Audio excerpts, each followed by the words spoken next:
today, and we're talking again to Coach RReed, who is the head coach of the Tennessee State University football Tigers.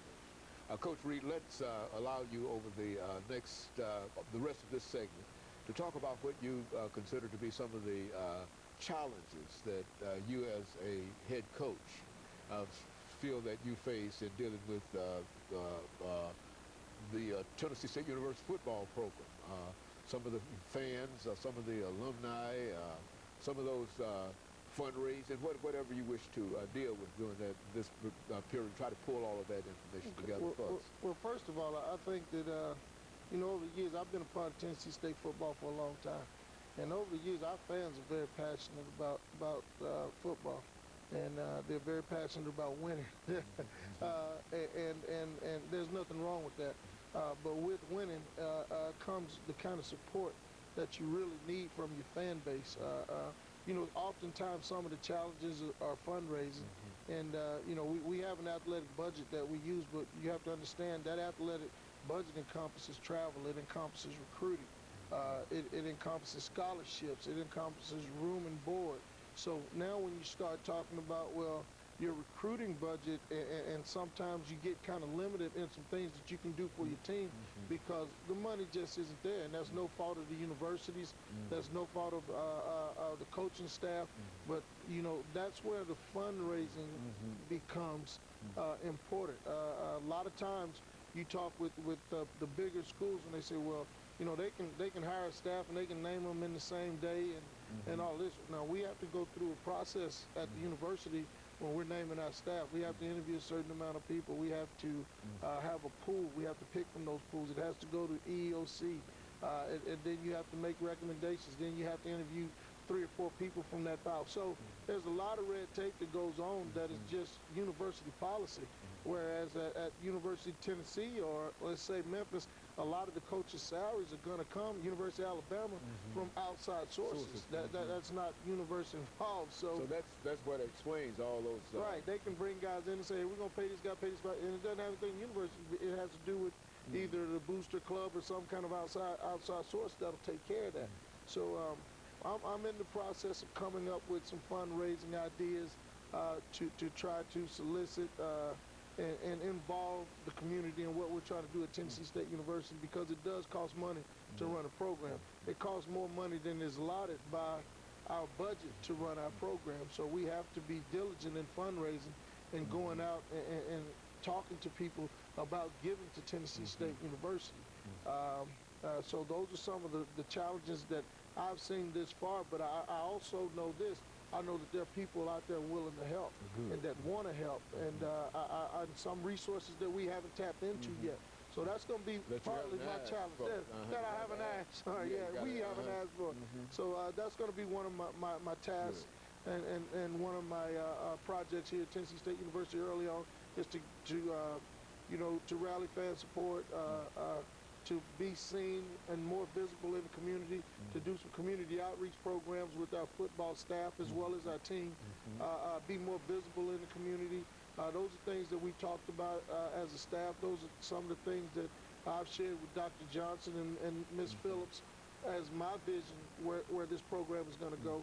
And they've been nothing but supportive of what we're trying to do thus far. So I really, really feel strong about what we're trying to do. I really, really feel strong about what we're going to get accomplished here. I think that, you know, this is going to be the start of something great, and I have a passion for this job. The coaching staff will have a passion for this job, and the bottom line is get it done. Every great leader ultimately gets results. And, you know, I always tell my guys, bottom line, I don't want all the labor pains, just give me the baby. You know? So you're really just proud to be the head coach of the Tennessee State University football team. Oh, absolutely. Is that right? Absolutely. And it shows. It really shows.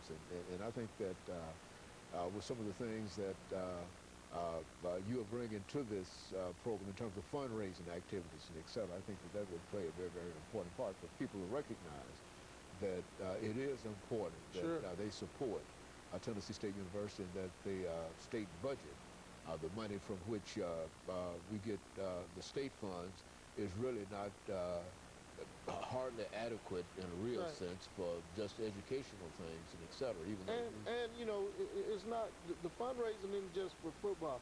It's for the education of our student athletes. It's for summer school.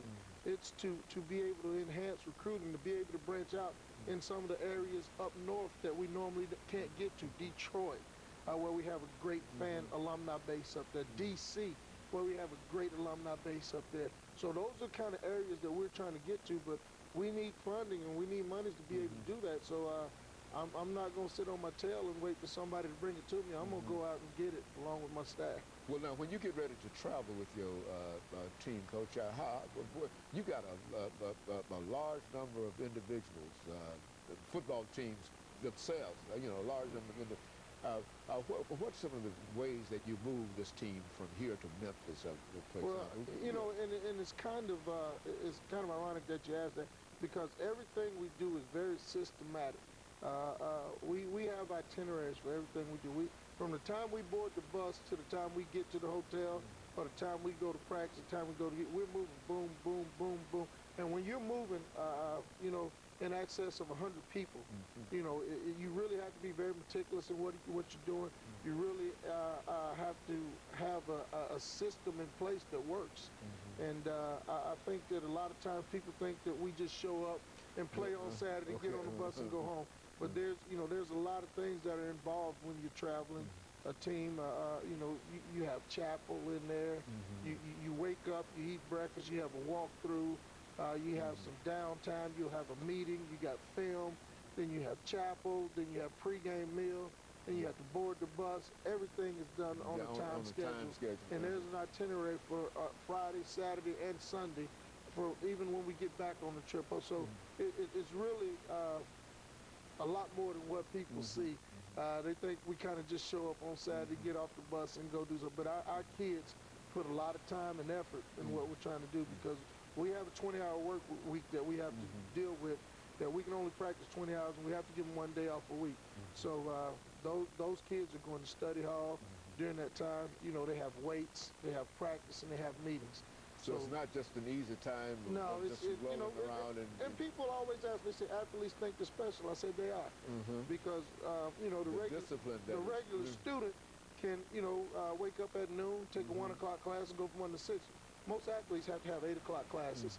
You know, they have to get up, they have to go to class, because the classes have to be done by 2 o'clock so they can attend meetings, weights, football practice, and training table, what we have for dinner that night. So, and study hall sometimes at night. So it's really systematic what they do. They are special kids, and you know, we try to treat them as such. But we also understand that there's a certain discipline that has to be involved in your program. There's a time management, and there's a certain amount of respect that has to be given from us to our players, and our players to the faculty, and whoever else is on campus that demands that respect. Coach, over the last 2 minutes, and I always ask this question, have you got any prospects in terms of going to the National Football League, and what do you think is necessary in order to move from where you are, your level, and move a student from your level to a student, as you have Roger Cromartie, I think. Javaris Williams. Yes. Can you tell people what is necessary in order to do that, for them to get some kind of... I think that the facilities, we got a great indoor facility that's about to go up here at Tennessee State University in the next couple of months. But, you know, facilities, that's what kids look at. They're in the ESPN era these days. They see what's on TV. They want what's tangible to them. So when they see good things and nice things around campus, those are what draw student athletes to the campus. But we have to continue to do a good job of recruiting those athletes. And I think the one kid that you can probably keep an eye out this is Anthony Levine. He was our free safety. He's been getting a lot of NFL scouts come through inquiring about him, and hopefully he'll get to play in one of these all-star games and be able to show what he can do. But I think he's a fine young man.